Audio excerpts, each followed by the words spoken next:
now that we know that Biden and Trump are set for this rematch in the 2024 US presidential election, what can we expect in terms of weapon sales to Taiwan if, for example, Trump is elected? Yeah, so under the Trump administration, arms sales increased very significantly relative to the Obama administration and even sort of the George W. Bush administration. For both of those, arms sales happened, but at relatively low levels.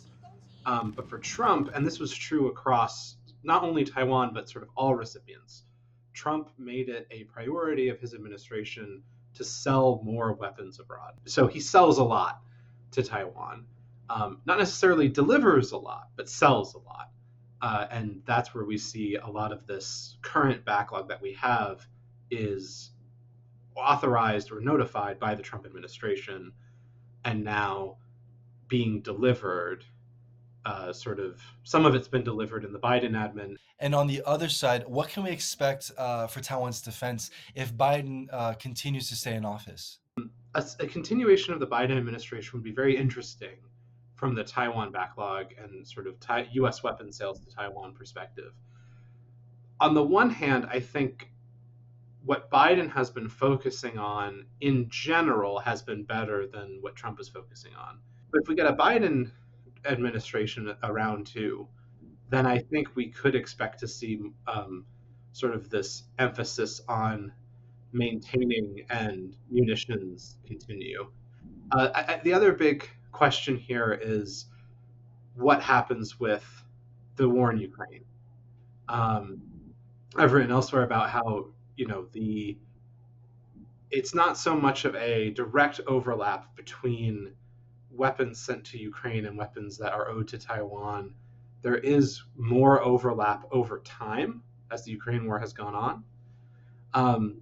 I think if Biden wins re-election, then we're more likely to see continued large levels of U.S. support going to Ukraine.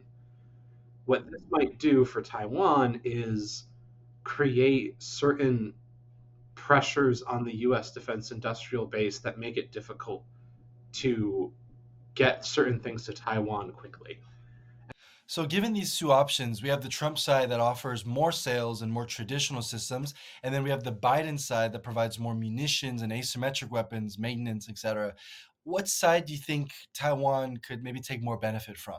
I'm a big fan of increasing the asymmetric sales, and I think uh, another part of this too is clearing the clearing the non-asymmetric stuff in the process, right? So I think in terms of what administration might be better from that goal, very difficult to say. And I think that there are kind of, from the asymmetric perspective, there are pluses and minuses to each candidate.